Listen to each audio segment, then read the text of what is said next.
Hello, welcome back to Monument Cycling. I'm Owen, joined by Harry. Thank you very much to Join Cycling for sponsoring episode 11 of the podcast. Harry, how's it going? Very good. I'm in Calpe after after Mallorca a couple of weeks ago. I thought that's not enough, and I've come out to Calpe, and the weather's a lot better than it was in Mallorca. But how are you in Cambridge? I'm pretty good. The weather's a lot worse, to be honest. It's like 1 degree, 2 degree, and bitterly cold. Makes a change from the Portsdown Classic this weekend, which was also bitterly cold for you. So you've kind of managed to get away from that. How was the race for you? It was interesting. We're going to talk about the Portsdown Classic in depth. We're also going to talk about the state of racing as an elite and a first cat rider in the UK at the moment. There's a few races that have joined the calendar and have left the calendar. Spirit Racing have been saved for this year after Russell, the team owner and manager, stepped away last year. CabTech released their team, made some interesting signings, and Bostock and Ollie Wood are joining Tekkerz temporarily, potentially permanently, who knows. But yeah, Portsdown Classic, we finally get to talk about an actual bike race on these podcasts that has happened, rather than just talking about the news over winter, which was good fun, but it's not quite the same as talking about bike racing. I did race it. Racing in quotation marks there, because I was at the back at the start, and I was at the back on the first lap, and then I was out in the back. So I didn't actually get to see any of the racing. Not as much as you got to see. What did you see from the front of the race, Owen? Okay, I'm going to come to your rescue here. It was an incredibly high level at the front of the race. So we saw that. It was Raptor, Factory Racing, were kind of out with a vengeance. It was their first race as a team, as a new team. But then they're joined at the front by like Richardson's Trek, by Foran.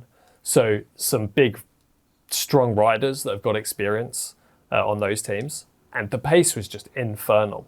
But the crazy thing was that like a 4-3-man break went away and then managed to hold it pretty much the entire race, which kind of blew my mind.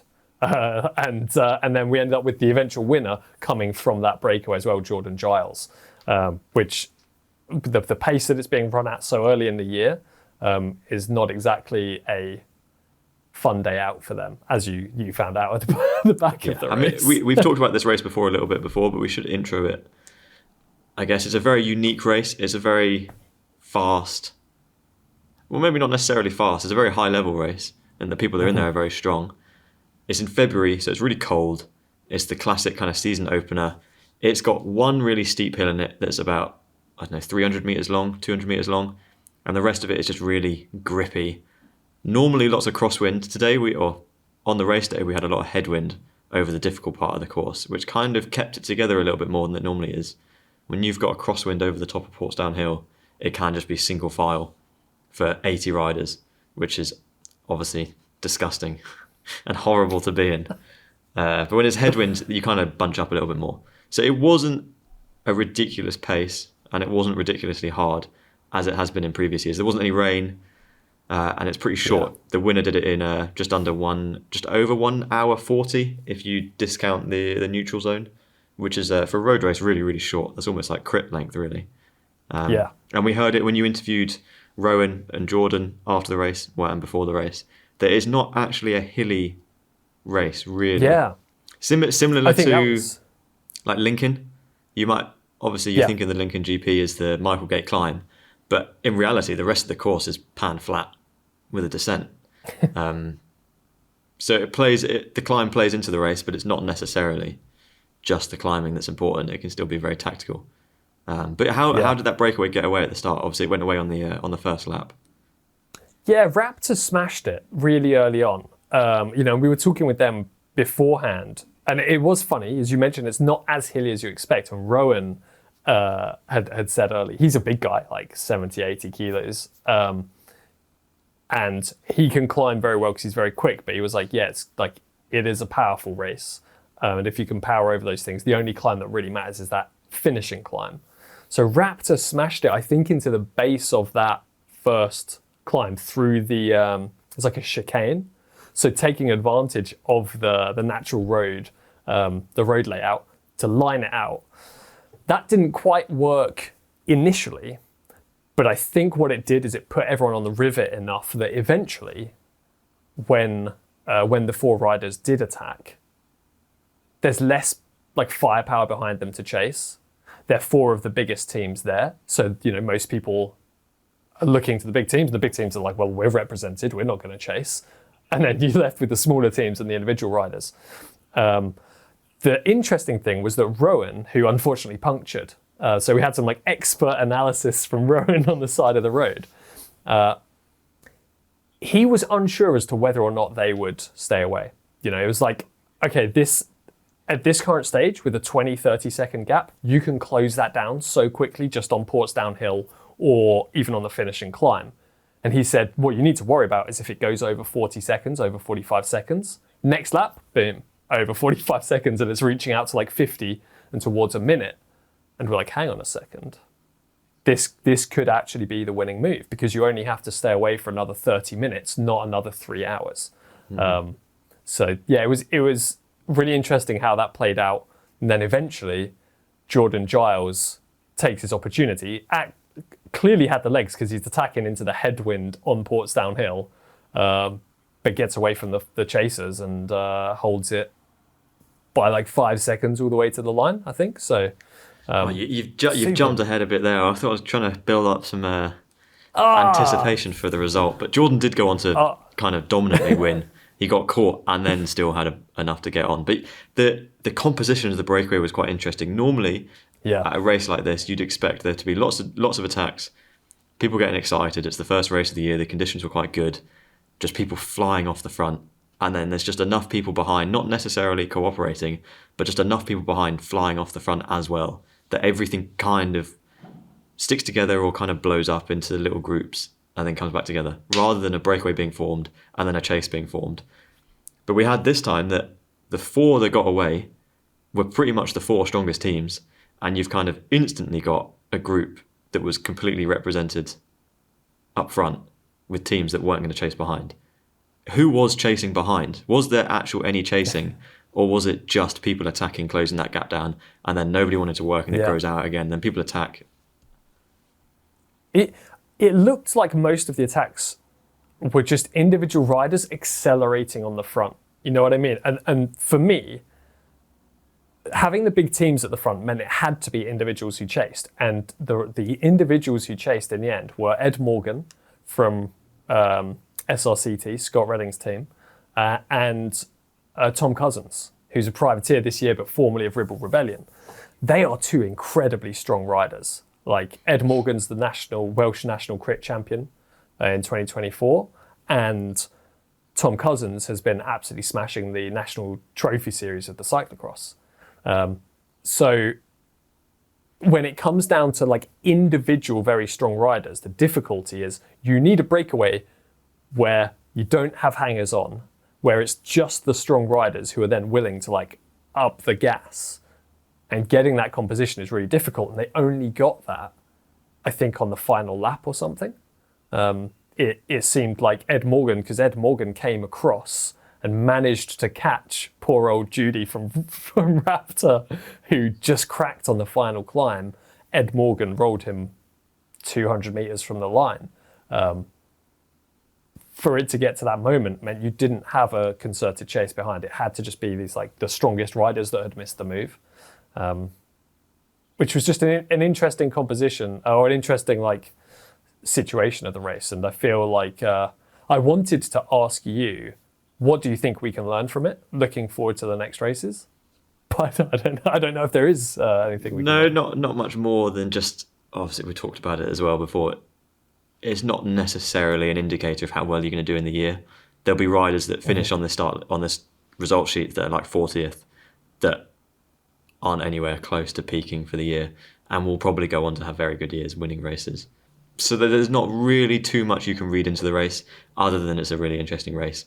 Stuff like Raptor racing, I think, are going to be a force this year, just from the way they raced it, not necessarily the performance, which was very good. Just the way they went at it I think says a lot about what they're going to do for the rest of the year.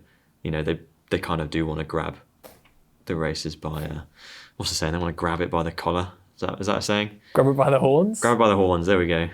That, yeah, they are taking it pretty seriously. And even without their biggest rider, the star signing of Rowan Baker, pretty much DNF'd instantly because he got a flat or a mechanical. They still got fourth, and it should have podiumed really if it wasn't for some cramping on the final climb. But it was a really, really close race. You talk about how the brake, normally in a race, you know, the brake attacks at the start, they get a big gap, you chill out, you rotate through, and you wait for the end of the race, see how much gap you've got, and then you can start, you know, cat and mousing and playing around, trying not to get caught, maybe just racing for the win or whatever. With a race this short, that's just under 2 hours, there is no middle section of the race where nothing's really happening. You just have the start of the race and then the end of the race. And they never really got a big gap. They never broke the elastic, essentially, which led to the top 11 being separated by 54 seconds, which is nothing, really. And it's not like there was groups. That was pretty much one rider, few seconds, one rider, few seconds, one rider. So yeah, a really good, close race. No crashes as well, which is always great. There's normally a few of those at a first race of the season, but everyone was playing nice, I think. Yeah, and that's nice for from my perspective. I don't want to jump on the next podcast about Harry's broken his collarbone. So I'm glad you walked away unscathed. But yeah, like it's I was really happy with it. And as a race, you know, stepping away from the competition, as an event, Seb Otley's doing an amazing job. I think to grow a race that was like on its last legs. Really, it had died. It was the perfs. It had disappeared, and then for him to revive that, and not just revive it, but like revive it with a passion, is so good to see. And you've mentioned like the media. You've written down here like the media coverage. This is a random National B at the start of the season, but everybody wants to know what's happening. Everybody's doing stuff about it. Maybe does that show what people want to see from the British scene as well in general? Yeah, I think it shows that cycling in the UK is on a decline in every single aspect. But that's not to say it just doesn't exist. There are more than enough people that want to watch videos and read articles and follow people on social media around racing enough to make it sustainable, and there's enough companies out there that want to sponsor it and support it. I wholeheartedly believe that. If I didn't believe that, I wouldn't be doing any of this ever. Like, I wouldn't be doing anything. Yeah. It just needs to be done in the right way. And we spoke about Raptor. I think I said that they seem like they want to do it in the right way. They want to get the media right. They want to get the sponsorship. You look at teams like Tour de Tietma, that they can do it sustainably. And from what we've seen at Portsdown, they are going about it in the right way. They had really good media coverage, kind of partnering up with what you were doing with the on-bike cameras and the interviews. It's going in the right direction. I don't think there's anything negative that can really be taken from Portsdown. Like, it was all the teams looked well-rounded. Raptor seems like a very positive change. And it just takes one Raptor to have a really good year. They're really positive. They get loads of sponsors. And then suddenly you've got every other team being like, oh, you know, that's how we do it. And then suddenly 2026 is even better and so on. Did you have any hidden gems from the result sheet? I know we said there's not too much can be read into it. But I think there's definitely a few names that kind of... Well, Jordan Giles winning is a good one. He's always been... That's a really... kind of... sharp pick there, Owen. You really dove into the result sheet there. Wow. Jordan, the winner. I think seeing Ed Morgan coming in for third and the way he rode to third is impressive. He's on a new team this year, you know, so often it's a case of, have you kept your motivation or has that dented your motivation?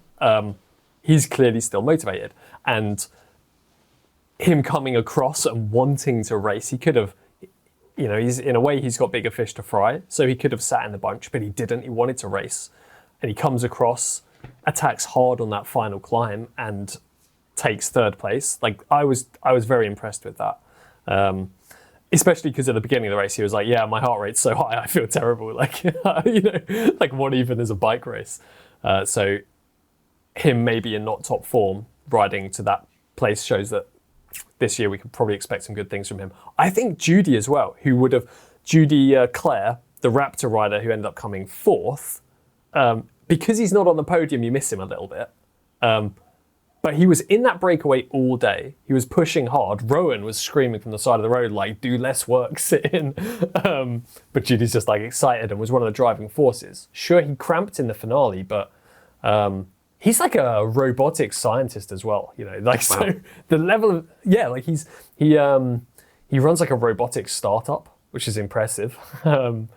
Really smart guy. He doesn't have as much time to train as the other people because he's running a startup at the same time, but he is smashing it, holding the pace at the front of this race. So I think with a little bit more time or a little bit more training, he could really be a feature in the national races as well. So that's kind of two riders for me that really stood out. Did you have anyone? Hidden gems, Owen. I'm glad you've asked. Yes, I was going to say Jude or Judy. Does he go by Jude? I think either. Okay. I hope sorry. Either. When I spoke to him, I went with Judy, and he was fine with Judy. So. Okay, sorry, Judy. Yeah, super impressive from him to kind of step up when Raptor didn't have any riders. I think I agree with Rowan that they potentially got a little bit lucky that they didn't get caught or he didn't blow up, because I think he's well within his right to be in that when they were three to just sit up and be like, I've got teammates behind. They might have not necessarily known that Rowan was out the back, so for all they knew, they still had their strongest rider behind them, as in the other riders in that breakaway. So I think he's well within his right to skip a majority of turns. But kind of names that might be not as well known. I mean, Tom obviously did very well to get 8th. He raced, like you said, very aggressively.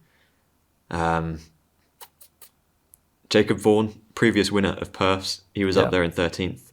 Probably a very different rider than he was in 2017 when he won. But lots of London chain gangs.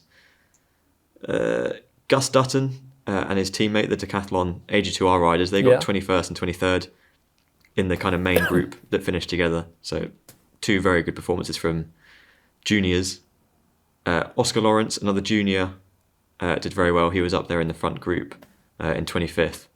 So kind of, you were up there in that front group. It's a very difficult race to position yourself properly. Yeah. Adam Howe up there in 6th. He was the second muck-off rider.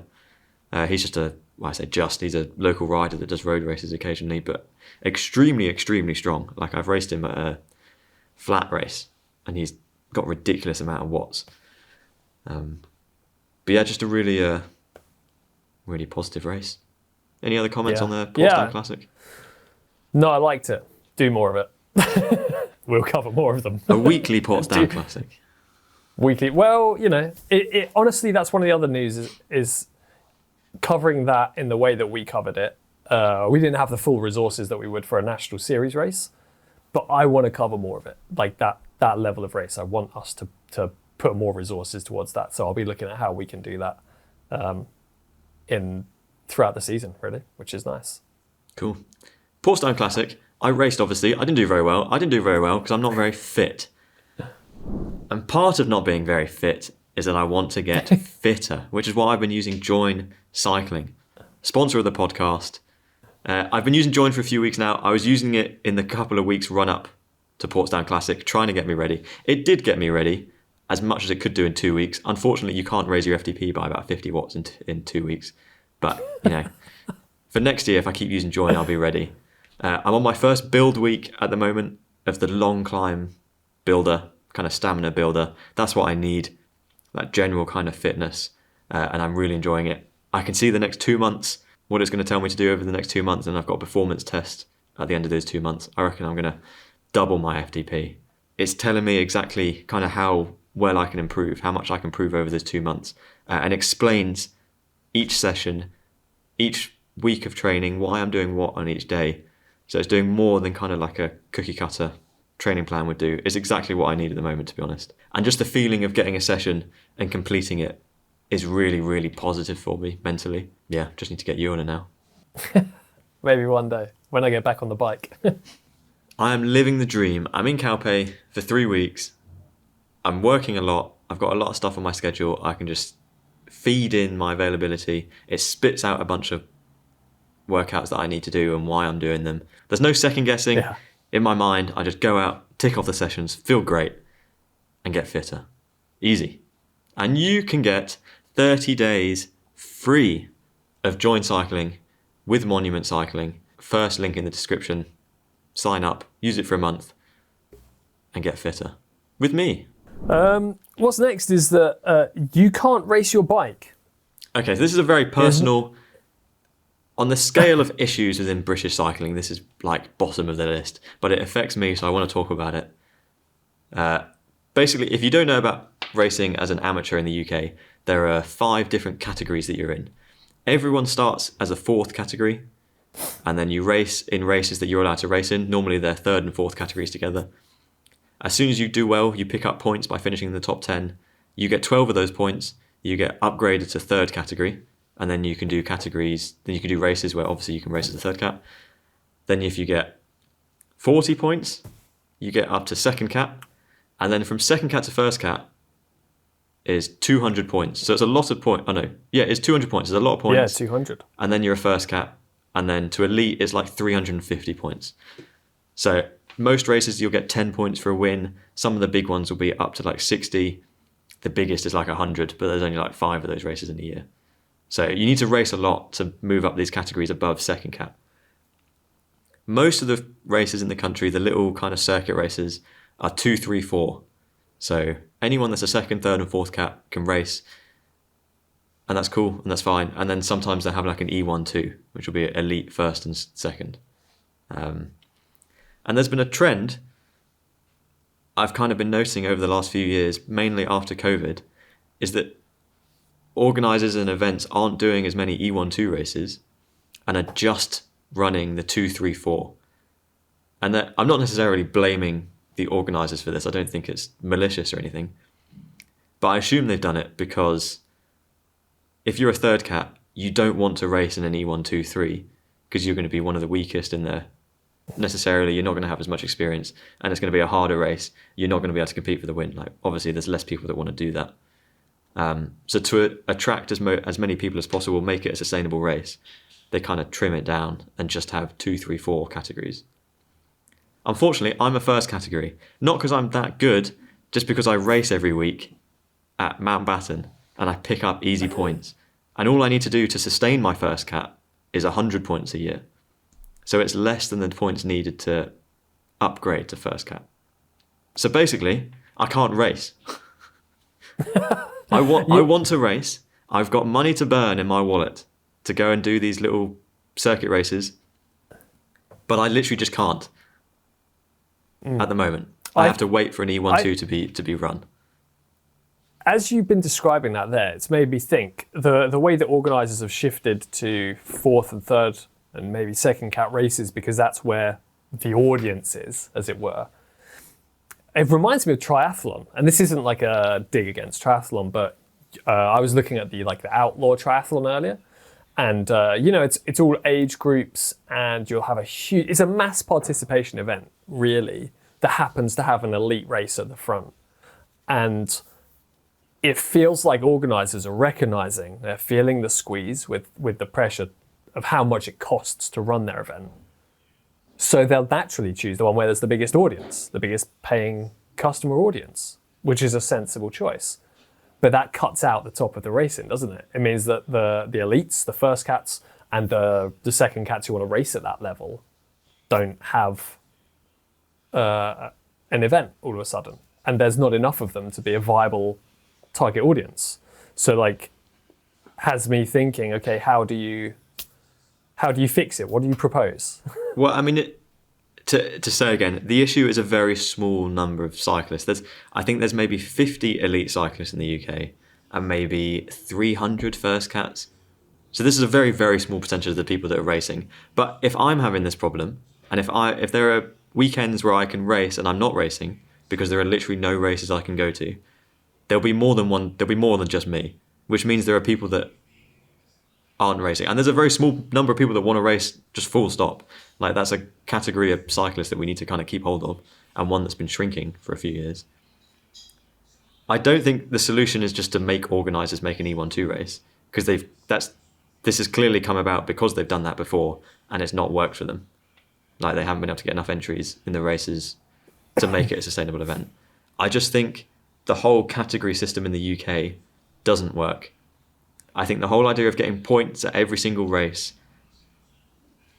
it just creates negative racing for the categories where people are kind of scrapping for points just to move up, like sprinting, like breakneck speeds for 8th place in a random crit. I think you should just completely get rid of the point system, not have any points, have, like, I don't know, prizes for 1st, 2nd and 3rd or whatever, and then let people pick their own category. Like, I've raced in France, and that's basically what they do in France, is that you can pick your category. So I picked that I was a second cat over there, because that's basically the category I should be. I should be a second cat. That's the level of cyclist I am.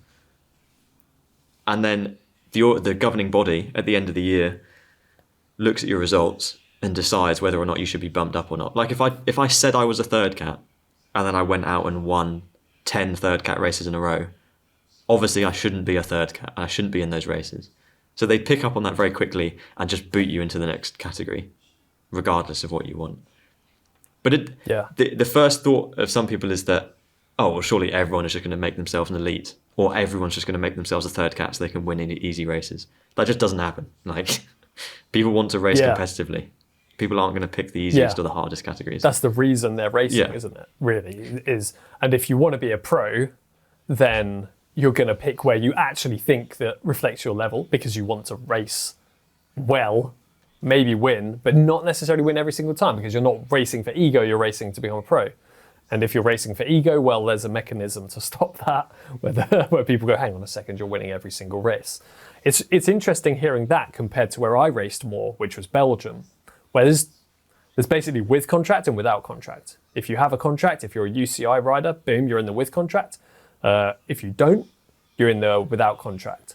And everyone races in the without contract. And it works. I think what works really well there is they have prize money going down really far. So you incentivize racing for that 15th to 20th place, because, hey, you can still win 20 euros. You can still win your money back. And you want to because it's a fun atmosphere. I think both of those systems work better than the British system. From my perspective as a race organizer, I just want to know what category they are. Like, that's all I care about. And both of those, the Belgian and the French systems, tell me whether they're with contract or without contract, or whether they're a high category or low category. It's funny you bring this up, because I remember, like, when there was the talks about having more of like a relegation system in the World Tour, there was a worry that you'd end up with negative racing, because people were fighting for points at silly levels rather than fighting for the win, which is what we want to see. And that's exactly what happens on the UK scene, is people ride for points rather than riding for, like, the win or the money, or just for the sake of it, being like, I'm just going to smash it. Yeah, I mean, because that's fun. To illustrate how... So, I mean, obviously the idea of the system is that you win races, you get loads of points, and then you'll boost up to the categories. So, in theory, elite riders are the best cyclists. First cat cyclists are the second best cyclists in the country at an amateur level. Second cats are the third best, obviously. It just doesn't work like that, because the points are so massive that you need that nobody races that much anymore to bump up the categories. Like, looking at the results sheet at the Portsdown Classic, Jordan's a first cat, fair enough. He won a lot of races. Tom Springbett's a second cat. So the second strongest rider, or the second best, the guy that finished second at Portsdown, is a second cat. Obviously, he is not, like, the third echelon of amateur riders in the UK. He's just come second in a National B at Portsdown Classic and beaten some of the strongest riders in the country. Then you've got fourth place. Fourth place is a second cat. Fifth place is a second cat. 7th, 8th place, second cats. 10th place, second cat. 11th place is a third cat. These categories just don't work. Like, there's no point. So that there's no point putting so much weight behind them that you're going to limit people that are racing. Like, obviously this isn't about me necessarily, but it's a personal problem because I'm kind of being punished because I race a lot and I get easy points. I'm a first cat on British cycling. I should not be a first cat. I got dropped. I finished 72nd in this race at Portsdown Classic. I'm not a first cat. I should not be a first cat. It feels like you on a microcosm are seeing the issue that a lot of riders across the country have seen. And I remember this when I was racing. I think 1 year I ended up as an elite rider. And I wasn't, I'm really not that great when I was racing. I was a bad good rider is how I've described it. Like I was Richardson's Trek. Jordan would have been beating me, but I was like mid-tier on Richardson's Trek. Where do you reckon you would have finished at that Portsdown Classic at the weekend? Peak Owen. Peak Owen, and maybe would have been pushing top 10 if I had done it. Well, yeah, like Jock Wadley is the traditional season opener, and like I've finished top 15 when it was full UCI teams there, and like beaten by people like Janto Barker, so it was just pros ahead of me. And I think I only had one season where I was an elite rider, and the others, because as soon as I was good enough to be an elite rider, I switched my focus to doing fewer but big races, which meant I didn't race as much, which meant I was always a first cat. And it's like you'd rock up to a national B, or like a regional national race, as it were, and you're like, how come I'm a first cat and there's a guy who only races 1 million crits every year as an elite? And it was always a bit weird. And it was just that microcosm plays out again and again and again, where you see riders like yourself who almost don't want to race by the end of the season. You've raced loads throughout the year, just picking up points accidentally, and then you get towards the end of the year and you go, well, I don't want to be a first I got to that point. I think I was on like 96 points and I had 2 races left. But just morally, the idea of not racing because I didn't want to get upgraded or just hold on to my category license just felt wrong. That feels like such a negative thing to do. And then I just wanted to race. Like I didn't want to stop myself racing because I wanted to be a different category than what I was. But I think I don't know exactly how it should be done. But potentially three different categories rather than the 5 that are on at the moment. You've got like elite. So basically, everyone that does Portsdown Classic is an elite rider, and just have that as, if you want to do Nat Bs and Nat As in the country, you're just an elite racer. And then have like, I don't know, a competitive level in the middle that's just like what your normal 2-3 races are now, where it's, people that are doing crits in the evening or whatever. And then a 4th category, which is like a beginner race category. So it becomes more like amateurs, elites without contract, and elites with contract, really. Those are like your 3 ideally, but we don't have any terms. contracts because we don't have any teams that are giving out contracts. Yes, exactly. But I really like that. And I know British cycling are trying to reinvigorate the scene and look at different things. And unfortunately, my term on the road commission has come to an end because we only run like 2-year things. But I might be nudging the people who are still on there and being like, hey guys, got some ideas. So certainly if anyone has some ideas, ping them over. But this would be, in my mind, this would be such an easy, cheap solution and a fix that would make the scene better. You're not actually doing anything. You're not actually like creating or moving. It's just admin, basically. It's just a bit of labour in changing some spreadsheets, I guess, changing what the licenses say. That just makes racing more accessible. I guess it's a system from like, I don't know when the system was introduced actually, but maybe it worked like 15 years ago when there's loads of people racing, 10 years ago, when you've got genuinely lots of people and most races are overprescribed and you've got to cut it down and work out where these riders are going. But now, like, no races are getting full up. We need to get everyone that wants to race should be able to race. Yeah.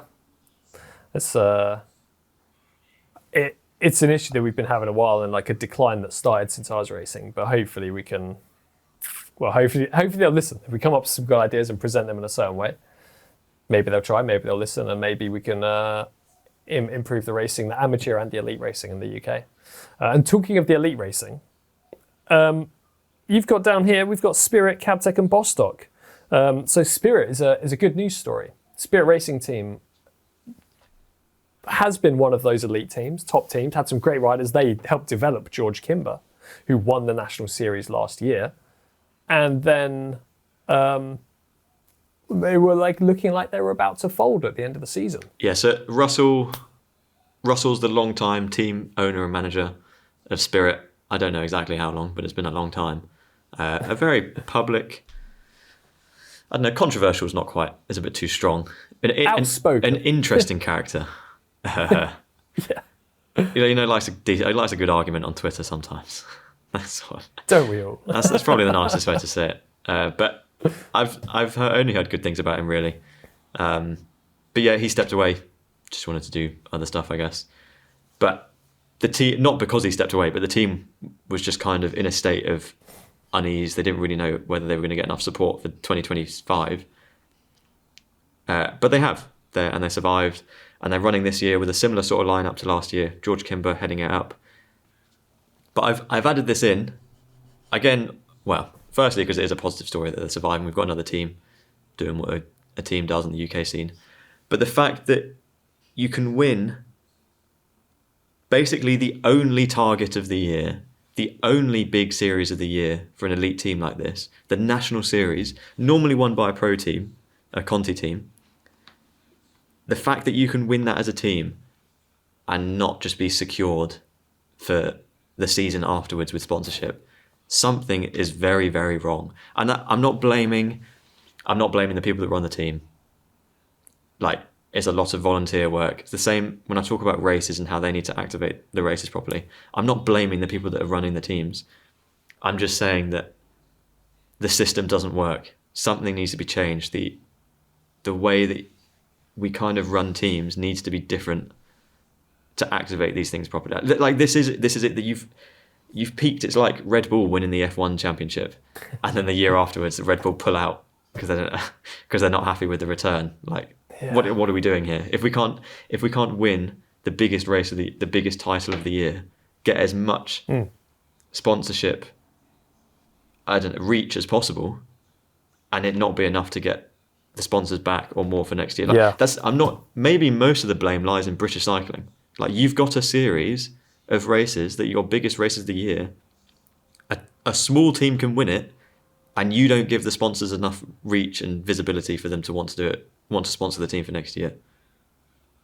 Yeah, I'm gonna call out someone here that you're not gonna expect. Harry Johnson. No, Jonathan Waters. So somebody else that likes having an argument on Twitter. But yeah, very much so. Because what you're saying here reminds me of something I once saw Jonathan Waters saying. And if you remember way back, HTC Columbia, HTC High Road, Mark Cavendish's team, they were like the winningest team on the scene with like the best rider, the best sprinter who was winning everything. Then they kind of couldn't find a sponsor and just petered out. Blew my mind. That's exactly what we've seen here with Spirit, but at the World Tour level. So it's happening all throughout cycling. And I was like, why is that? And I remember seeing Killian, I can't remember his surname, GCN's old data guy. Do you know the guy I'm talking about? Killian Murphy, maybe? Who's, again, always great for a hot take on Twitter. Once calling out Jonathan Waters and saying, like, why don't you have, more going towards your sponsorship stuff and more resources going into sponsorship search and sponsorship activation? And Jonathan Waters says, actually, we've tried that in the past and, having like a couple sponsorship executives, and it didn't work. And if you go and look at a lot of the top teams, they'll maybe only have like one commercial director and maybe one sponsorship assistant. Now, this is an organization that's making 20, 30, 40, 50 million a year, whose entire business model runs on sponsorship. And you're telling me you have 2, maybe 3 salespeople? Like, that's insane. If you imagine like a business that ran entirely on sponsorship sales, sometimes saying like, no, we've tried that, we don't want more sponsorship people. As an example, universities who work a lot on funding and donations have massive teams dedicated to those fundings and those donations. Now, Spirit can't do that. Spirit's a kind of volunteer-run team, and they're not going to be able to smash out sponsorship deals in the same way.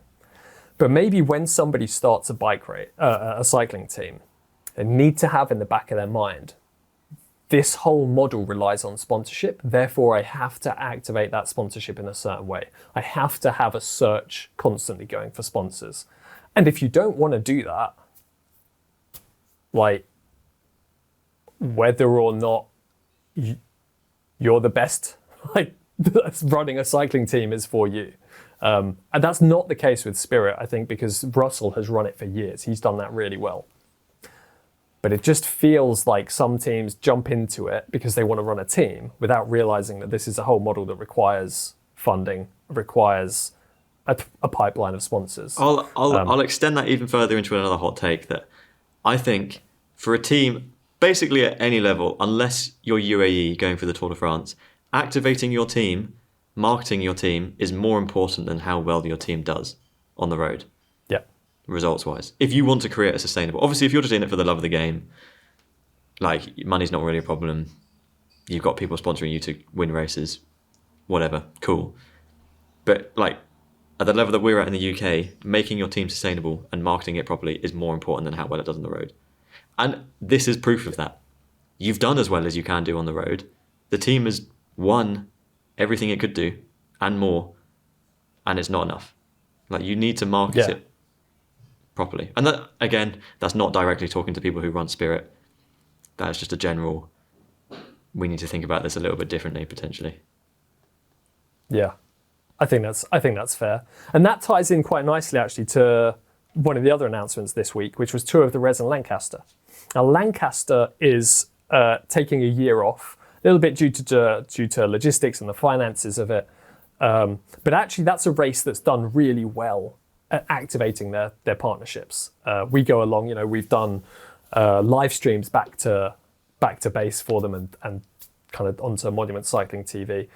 They do that really well. They have a lot of support from the council, so much so that this year is actually, I've spoken with the organizer, it's a hiatus because they're widening the road in the park in order to take the race through the park in Lancaster every single lap. Like, that's council buy-in. They're doing such a good job of activating that the council want to change the park in order to allow the bike race to come through there more often, which is absolutely incredible. So, it's not like some people will paint Lancaster not happening as a bad thing. I actually see it as a good thing. It needed the break at some point in order to widen the park. They're doing it sooner rather than later, so the race can take off in the future. And we're expecting it to come back in 2026. Tour of the Res. So that's just to confirm, this isn't a normal race cancellation where they say, oh yeah, we'll be back next year. But there's no actual plans of it being back next year. They're just saying that to be hopeful. No, they're 100%. Yeah, well, I say 100%. As certain as I can be. It's not my race. Speaking with the organizer, the intention is fully to come back. The council's behind it coming back. I think their sponsors are still on board for the future.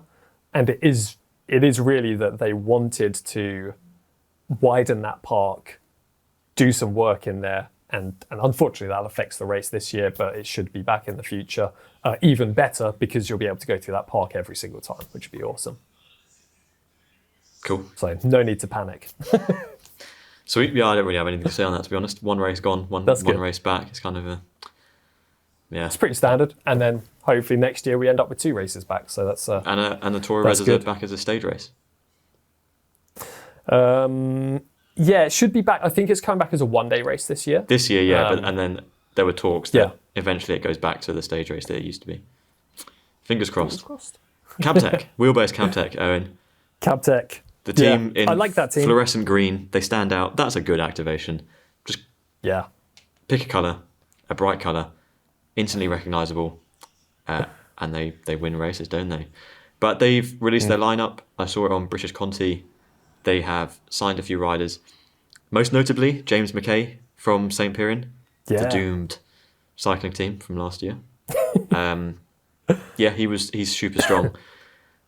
Very, very strong rider. Trains like a maniac. Dexter, Leeming Sykes. He was out in France for a year. He's come back. Not too sure what he's up to. I assume I don't know. It might be just a move back to the UK to focus on a career. And he's kind of joined a team on the side, or he might just be looking for more results in the UK. And 2 riders I haven't heard about. Mitchell McLaughlin and Max Buffton. Yeah, 2 dark horses. So we'll see how they do in the year. James McKay is a great signing, because we know he's a proven top rider. He can podium in a national series race. So you bring on a top rider and you bring on a few. So he was the rider that was chasing George Kimber last year. Yeah. Obviously couldn't catch him. But yeah, and then they've re-signed the main riders, Tom Armstrong and Tom Martin with a 2, and Tim Shawman with a main rider. Tim Shawman and Tom Armstrong. They've basically kept the strongest riders, the most winningest riders, and then they've signed a couple of others that will win races for them. So very, very good. I reckon. Hot take. I reckon they're going to win the National Circuit Series this year. Yeah, I can see that. But you know what that depends on? Depends on the next 2 riders that we're talking about with Tekkerz. That was completely accidental, but that was a great segue. An amazing segue. It depends. Tim Shawman, I think, incredibly strong. He could win the National Circuit Series. But Bostock and Wood, where are they going? Nobody knows. Well, we do kind of know, because I was going to say we do. That's literally what we're just about to talk about, is where they're going. Yeah. What's happening later this month? The National Track Championships. Yes. Should be good. An event that talking about activation, I don't think that event is activated properly. I love watching track racing. I can never seem to watch the National Track Champs. Something's always broken or doesn't work properly, or I don't know when it is. But they could do better. Yeah. That's one that we'll give them a nudge and see. Hey guys, could we help with this? We'll chat about that later. We'll chat about the actual racing. Matt Bostock, in terms of Ollie racing. Wood, 2 incredible crit riders. Riders that have kind of been around, bouncing around teams for a while. Obviously, Ollie Wood won the National Crit Champs as a privateer with no team a few years ago. Matt Bostock has never won the National Crit Champs. He has. He has. When did he win it? I think. This 2019 maybe? No, 20. I'll find out. You keep talking about it's in the teams. What team are they going to be riding for at the track? They're going to be riding for Tekkerz, everybody's favourite hip hop crit team. Hip hop. I don't know. Hip crit team. Alec Briggs will probably give me a better USP for Tekkerz, but they've always been very focused on their crit racing. Alec Briggs is like their front man, as it were. A great personality, but he's also got this goal of building a team that does things a little bit differently, has the top riders and gives them some freedom. Bostock and Wood are so good. Bostock last year won countless National Series races. Was it 5? National Circuit 4 or Series 5? Races. 4 or 5, yeah. He is that sort of rider. If he's on form, he is unstoppable. If you pair him and Wood, that's a fearsome duo. 2022. 2022 then. Yeah, he won. He's really, really good. He's possibly the best crit rider. We've said it before. He's one of the best crit riders in the world, and he was knocking on the door of. Well, he rode for a Pro Conti team and knocking on the door of World Tour sometimes. So they're riding together at the National Track Championships this month. The talk of the town is, what does that mean for the future? Are they going to ride for Tekkerz for this season, or are they going to follow like their teammate Jim Brown off to the US? What do you think they're going to do? And do you think, like, what are the pros and cons of either option? I don't know what they're going to do. I think they're both options that kind of have merit. Depends whether or not you want to live in America or live in the UK. I think with Tekkerz, it carries on this journey of turning them into quite a serious race team that is very, very well executed, like a really slow motion Tour de Tietme, basically. They've kind of done the marketing first, and then they've done a race team on top of that. They did very well with Alec and Rob Scott racing this year together. At the crits, they've won plenty. If they get 2 more of the best crit riders in the world, like those 4 together is quite a scary combination. Yeah. I think another thing as well is having worked with Bostock when he was on Rebel Rebellion, he's a really nice guy. I've had less to do with Ollie Wood, but I think we worked with him once at one of the Track Nations Cups. Again, really nice guys. They'd fit in with Tekkerz, and I know Alec chooses people based on their personality as well for fit. So you'd have this incredible team that I think would exemplify what you were saying, activating sponsorships the right way, being like the model of what we want racing to be in the UK, and being incredibly good at it. I would prefer to see them stay in the UK, obviously. You know, that's just a personal point of view. I'd love to work with them more. But whether or not they will, the US is pretty tempting, because what can we learn from the US and crit scene? They've had Legion, they've had Echelon, they've had like crit beef. People look to the US crit scene as like a model. Is that a bad thing? I don't think so. Yeah, there's positives and negatives. The US crit scene, it's definitely not growing anymore, I don't think. Obviously, you think it's like peaked? Yeah, it's still absolutely massive over there.